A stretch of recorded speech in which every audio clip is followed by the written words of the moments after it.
Hello, bonjour à tous, c'est Arima Code. Aujourd'hui, sur la dernière leçon de notre chapitre, principalement, nous allons parler de la résolution des équations à trois inconnus, mais cette fois-ci maintenant avec la méthode de substitution. Substitution veut dire à chaque fois on prend un terme, on substitue par un autre.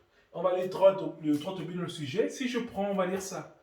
On a x comme ça qui serait égal à x moins 5, y moins 7z qui est égal à 3. Ce qui se passe, qu'on entraîne que x serait égal à 5y plus 7z plus 3. Ça, c'est l'expression de x.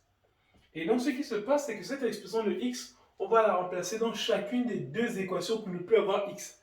Donc ici, on aura donc la deuxième équation. La deuxième ligne va se mettre sous la forme de 5 facteurs de 5y plus 7z plus 3, comme ça. Ça, c'est pour x. Maintenant, plus 3y plus z qui est égal à 3 comme ça. Donc ça c'est la première, on va dire, premier exercice. Donc on aura ici donc 25y plus 35z plus 15, voilà, plus 3y plus z égale à 3. Donc on obtient ici donc 28y plus 36z plus 15 égale à 3. Donc on obtient juste ici, maintenant on peut, bon, avant on va faire 28y plus 36z égale à moins 12. Et là on peut tout diviser par 4, on aura 7y plus 9z qui sera égal à moins 3. Ok. Donc ici, ça c'est maintenant l'expression qu'on a dans la deuxième équation. Ok. Donc ici, on aura ça. Ensuite, on remplace maintenant ici x aussi dans l'autre équation. Donc dans l'autre équation ici, on aura donc 3 facteurs de x et ça sera égal à 5y plus 7z plus 3. Ok. Et ça c'est pour 3x. Maintenant plus y moins 2z qui sera égal à moins 1. Ok. Donc ici, ce qui va se passer, c'est qu'on aura ici 15y plus 21z. Non, 8 plus 3, ça fait 9. Plus y moins 2z, c'est égal à moins 1. Donc on aura ici 15y plus y, ça devient 16y, plus 19z, le 9 de ce ici égal à moins 10. Donc ici, quel nouvel type d'équation, quel nouveau système on obtient? On obtient ici, on obtient ça, 7y plus 9z égale à moins 3. Ensuite, on obtient 16y plus 19z qui serait égal à moins 10. Et l'autre, c'est x qui serait égal à 5y plus z, 5y plus 7z plus 3. Ok, voilà. Ça, c'est la nouvelle équation qu'on obtient. Donc ici, ce qui va se passer maintenant, il faudrait juste résoudre le système d'équations juste pour ces deux-là. Ça veut dire que, bon, ça veut dire que le reste, je peux enlever. Je peux enlever tout le reste. Maintenant, ce qu'il faut faire, il faut maintenant résoudre la substitution maintenant de ces deux. Ça veut dire 7y plus 9z égale à moins 3. Et l'autre, ce sera 16y plus 19z qui est égal à moins 10. Ok? Ça, c'est le nouveau système maintenant qu'on obtient, qu'on va d'abord résoudre. Et le troisième, on va après pouvoir conclure pour celui-là. Donc ici, ce qui va se passer, c'est que je mets 7y qui sera égal à moins 3, moins 9z. Ça veut dire que y sera égal à moins 3 septième moins 9 septième de z. Ok? Donc ici, cette expression, je vais la remplacer ici. Donc on aura 16y qui sera 16 de moins 3 septième moins 9 septième de z. Ensuite, plus 19 z qui sera égal à moins 10.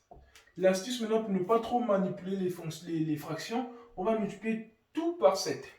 Et en multipliant tout par 7, on aura ici donc 16 facteur de moins 3 moins 9 z plus 19, bon déjà ça fait ici moins 70. Et là 19 fois 7 sera égal à 20 moins 1 fois 7. Ici, donc 20 fois 7, ça fait 140. Moins 7, comme ça fait 133. Ok? Donc ici, on aura plus 133Z. Voilà le truc. Et donc ici, ce qui se passe, c'est que maintenant, on va faire 16 fois 3, ça fait moins 48 comme ça. Ok, moins 48. Et donc après 16 fois 9 comme ça. Donc on aura ici donc 16 fois 9.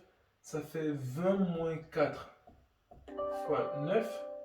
Ici, ça va donner ici 9 fois 4, ça fait 180 comme ça. Moins 36, ça donne 144.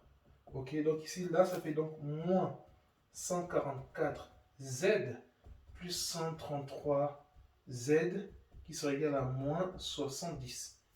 Ok. Donc ici, ce qui se passe, c'est que déjà, on peut déjà calculer ce truc-là. Bon, je pourrais déjà enlever déjà ça. Ça va. Donc la suite maintenant de ça, on peut calculer directement ça. On aura donc moins 48. Et ici, maintenant, ça fait moins 11 Z qui est égal à moins 70. Ça veut dire que moins 11 Z égale à moins 70 plus 48. Ça veut dire moins 11 Z sera égal à moins 22. Donc Z sera égal à 2. Ok. Une fois qu'on a trouvé Z égale à 2, ce qui se passe, qu'on va remplacer maintenant dans cette expression-là. On a Z égale à 2. Dans cette expression, on a dit que... Bon, je vais déjà remplacer. Ici, on a trouvé Z égale à 2. Et maintenant, dans cette expression, on a dit Y égale à ça. Donc, on va remplacer Z maintenant par 2. Ça va donner ici donc moins 3 septièmes, moins 9 septièmes fois 2.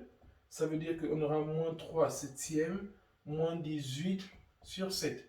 Donc ici, maintenant, moins 3, moins 18, ça fait moins 21 sur 7. Ça donne juste moins 3. Donc Y sera égal à moins 3. OK? Et maintenant, le dernier élément, c'était celui-là. On a dit que X, dernier élément, c'était celui-là. On a juste dit que X était égal à 5Y plus 7Z plus 3. Donc ça va nous donner juste 5 fois Y, c'est moins 3. Plus 7 fois 2 plus 3. Ça va donner ici, ça fait ici moins 15 plus 14 plus 3. Ça fait ici 17 moins 15, ça fait donc 2. Donc ici, X égale à 2. Voilà. Donc ici, c'est la même méthode. Bon, d'autres prennent le pivot de Gauss, d'autres c'est la méthode par substitution. Donc, le pivot de Gauss, pour résumer, le pivot de Gauss, c'est juste qu'on prend les trucs, on enlève d'abord X ici et X là. Ensuite, on enlève Y là et on trouve le résultat final. Après, on remonte. Maintenant, pour la substitution, c'est qu'on prend un terme le plus simple qu'on exprime en fonction des autres et on remplace dans les deux autres équations. Et on va obtenir deux équations à deux inconnus. Et on fait le même principe. On prend une équation, on exprime en fonction de l'autre. Et on remplace la deuxième. Et on trouve les résultats. Une fois qu'on trouve un, facilement on trouve l'autre. Et on trouve le dernier. Rapidement. Donc voilà, nous sommes arrivés au terme de ce chapitre sur les équations et inéquations et systèmes linéaires. Et donc maintenant, si vous, après si vous avez des questions, n'hésitez pas à les poser. Et la prochaine, je pense qu'on passera sur les limites, ensuite les dérivés et l'étude de fonctions. Après, on ira là où on veut aller. Merci.